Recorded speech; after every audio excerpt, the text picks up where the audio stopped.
Ah que coucou la compagnie, ici James Hook qui vous parle. Petite vidéo un peu tardive, je suis désolé mais avec la reprise du boulot suite au déconfinement, j'ai eu très peu de temps pour moi et au final, bon la vidéo sort un peu plus tard que prévu, mais elle sort quand même. Même si ça fait un petit moment que ça s'est terminé, je trouvais ça important de faire le point et le bilan sur ma transformation challenge. Comment va se passer cette vidéo? Dans un premier temps, je vais vous montrer un petit peu les résultats et je vais vous raconter comment s'est passée ma transformation, tout simplement.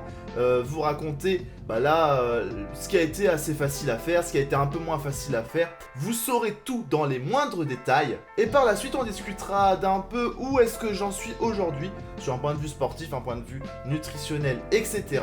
Pour terminer sur ce que m'a apporté ce challenge et quelques petits remerciements en cette fin de vidéo. Bref, première partie de cette vidéo sur, tout simplement, un petit peu l'histoire de ce qui s'est passé, de son début jusqu'à sa fin. Et commençons tout d'abord par le résultat en images. Je pesais 73,2 kg au départ et j'ai terminé le challenge avec un poids final de 72,2 kg. La différence en termes de poids n'est pas extraordinaire, ce n'est pas une transformation esthétique révolutionnaire.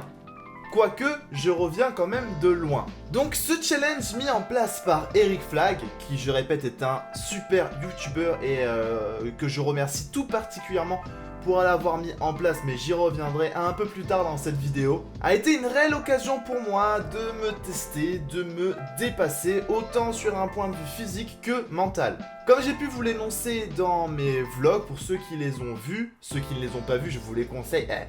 C'est vraiment de la qualité, on va dire. C'est quelque chose que moi j'affectionne particulièrement de regarder. Mon objectif à moi, qui était personnel, c'était de gagner du niveau sur ma discipline sportive qui est le sanda. Pour ceux qui ne savent pas, le sanda c'est la boxe chinoise, ce qu'on peut aussi appeler le kung fu. Vous voyez, Bruce Lee, Jet Li, etc. C'est sanda. Donc pour ce faire, avec mon coach, on a décidé de travailler sous plusieurs directions. Donc l'explosion des mouvements, la force et le travail sur les jambes. Et oui, je suis une grande tige et ce sport implique de descendre de façon assez rapide sur ses appuis et d'avoir une explosion de mouvements pour tout ce qui va être lutte, parce qu'il y a beaucoup de lutte dans le sanda et c'est un point sur lequel je suis pas forcément hyper à l'aise. Je boxe mieux que je lutte et je trouvais important de travailler dessus, donc on s'est un petit peu centré sur ça. Et faut dire que les jambes, c'était plutôt ma bête noire. Et ça l'est toujours. Et sur un plan alimentaire, j'ai tout simplement décidé de baisser de 20% mes apports caloriques par jour. Donc calculer mon apport calorique que j'avais besoin quotidiennement, le baisser tout simplement et compter les calories réparties sur les différents macronutriments, glucides, lipides, protéines. Et sur ça, merci beaucoup Eric Flag et d'autres youtubeurs que j'ai pu regarder tout au long de cette période, ce qui m'a permis d'apprendre beaucoup de choses sur l'alimentation notamment. Je pesais vraiment tout, ce que je n'avais jamais fait auparavant. J'avais quelques notions sur pas mal de choses, mais c'est vrai que j'avais jamais essayé de faire une période de sèche vraiment particulière où je prenais les aliments, je les pesais, je calculais qu'est-ce que ça faisait en termes d'apport quotidien. Et comme vous le savez, je pratique le jeûne intermittent depuis quelques temps maintenant et j'ai pas vraiment changé, si ce n'est que j'ai rajouté quand même de temps en temps des petits déjeuners avec des recettes qui sont vraiment spécifiques pour avoir un apport en protéines un peu plus fort. Donc voilà, ça m'arrivait de faire les petits déjeuners et de faire 2 repas sur la journée. Généralement, je suis une diète qui s'appelle la diète du guerrier, qui consiste à ne manger qu'une seule fois, d'avoir qu'un seul gros repas sur la journée, mais avoir tout ce dont j'avais besoin en termes de protéines sur un seul repas, sachant que je ne mange pas de viande, c'était assez compliqué. J'ai réussi à atteindre jusqu'à 69 kg. Puis un élan de fatigue assez fort s'est fait ressentir, qui s'est coordonné avec le déconfinement. Et qui dit déconfinement dit forcément beaucoup de repas en groupe avec la famille, etc. On ne les avait pas vus depuis un petit moment. Donc il a fallu organiser plusieurs repas et ça c'est pas terrible pour la diète. Et forcément ça m'a valu une perte en termes de résultats, mais je voulais pas être totalement dans l'extrême, c'est-à-dire refuser de voir mes amis ou ma famille ou arriver avec un Tupperware. C'était vraiment un moment propice au partage et à plein d'autres choses et donc je me voyais mal imposer un peu ce régime alimentaire à ma famille ou à mes amis. Donc j'ai fait le choix tout simplement de me laisser porter et avec en plus cet élan de fatigue de me dire bah voilà, laisser du temps à mon corps pour reposer et puis éviter d'être hyper drastique au niveau de l'alimentation et me faire plaisir parce que quand on se freine sur une longue période, ça peut être compliqué niveau mental. Pour parler un peu plus en détail sur mon programme sportif, eh bien, travailler à la maison, c'est pas facile. Donc c'était que des exercices au poids du corps. Et comme je vous disais, la maison, c'est pas le cadre le plus idéal pour travailler de façon correcte. Cependant, j'ai pu travailler de façon vraiment spécifique sur l'explosivité dans un premier temps. Des pompes vraiment sous toutes leurs formes et sur tous leurs aspects.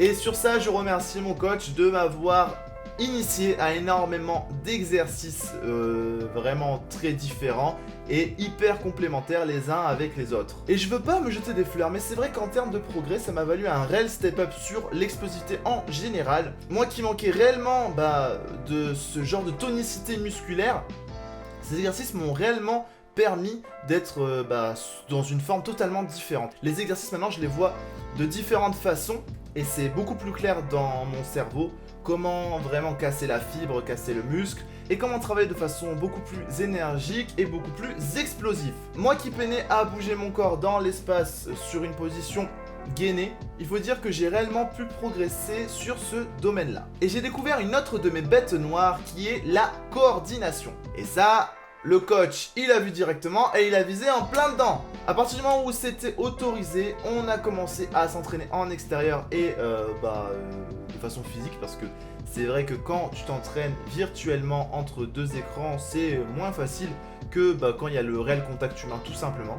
Et on a travaillé sous différents angles encore une fois et c'est là que j'ai commencé à me mettre à la corde à sauter.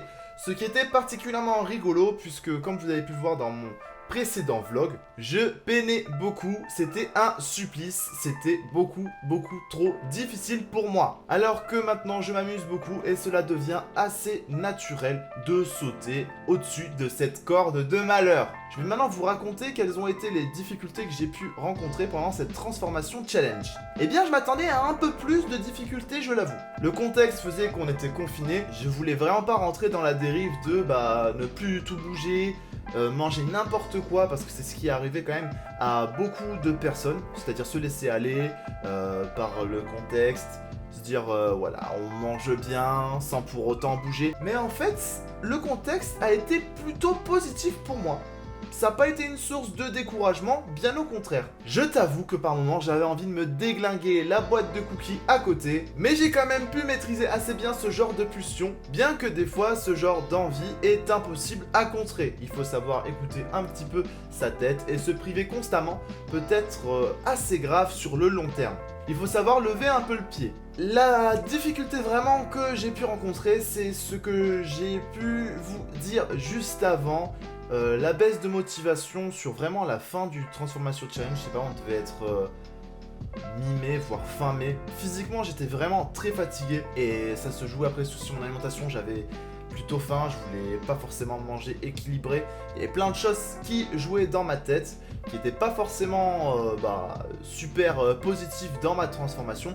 Mais malheureusement, c'est aussi ça le jeu. Quand on est vraiment borné sur un objectif, il faut aussi savoir se donner des moments de temps mort pour bien faire les choses et ne pas se blesser, ne pas rentrer dans des affects hyper négatifs mentalement et émotionnellement. Et il faut dire que quand tu t'habitues à un rythme particulier, bon je travaillais quand même, mais c'était sur un taux horaire très faible. Quand tu recommences à travailler de façon normale, je sais pas pour vous ou pour toi, si jamais t'as été au collège ou au lycée ou au travail par rapport à cette période-là, comment vous l'avez vécu, mais moi personnellement ça a été très dur. Mais bon, on s'en est sorti et ça m'amène à terminer cette vidéo sur où j'en suis aujourd'hui. Les salles de sport ont réouvert, mais j'ai fait le choix de ne plus y aller et de me désinscrire de la salle. Ça collait plus trop avec mon état d'esprit et j'ai vraiment appris à utiliser mon environnement autour de moi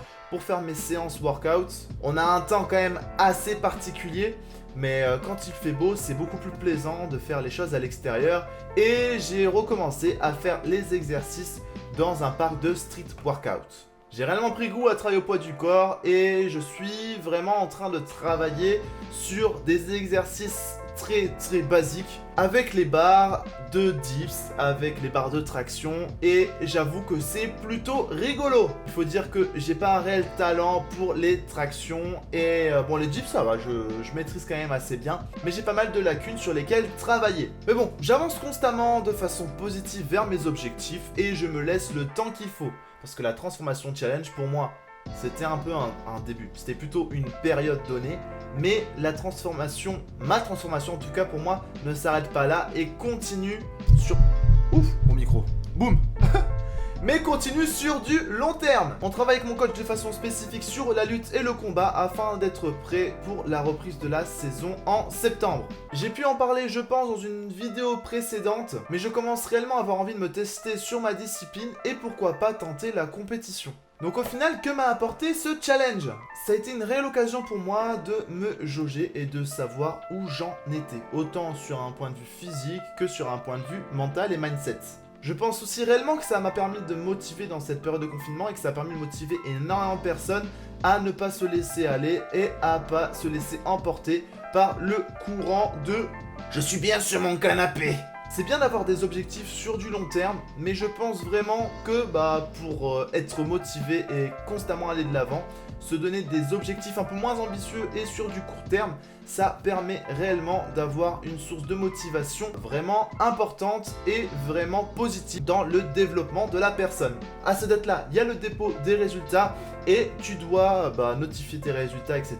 Donc de jouer ça sous une forme de concours, je trouvais ça vraiment très intéressant. Je n'avais jamais réellement pesé mes aliments et fait attention à mes apports de glucides, lipides, protéines. Je mangeais un petit peu ce que j'avais envie quand j'avais envie, bien que j'avais quand même une alimentation assez clean. Et je pense vraiment que faire attention à mon apport de protéines particulièrement m'a fait gagner en masse musculaire et m'a fait gagner en force. C'est aussi peut-être ce qui fait que le résultat sur la balance n'est pas énorme sur la dépôt de mes résultats, mais qu'il y a quand même une différence esthétique sur les deux photos, et cette différence me satisfait beaucoup. En bref, je continue mon chemin, je le trace à mon rythme, en expérimentant régulièrement plusieurs choses, et en apprenant tous les jours. Donc gros big up à Eric Flag pour son concours et son contenu. Il s'est vraiment apporté beaucoup de choses de façon limpide et très humble. Et big up à mon coach Thomas Larmaillard qui me pousse toujours plus loin et qui m'a réellement donné les moyens dans ma transformation qui ne s'arrête certainement pas aujourd'hui. En bref les amis, je vous laisse, j'espère que cette vidéo vous aura plu. Je vais essayer de revenir un peu plus régulièrement. En attendant, n'hésitez pas à apporter votre soutien en likant la vidéo, la partageant et en vous abonnant à ma chaîne. La bise, portez-vous bien, amour et gratitude. Ciao!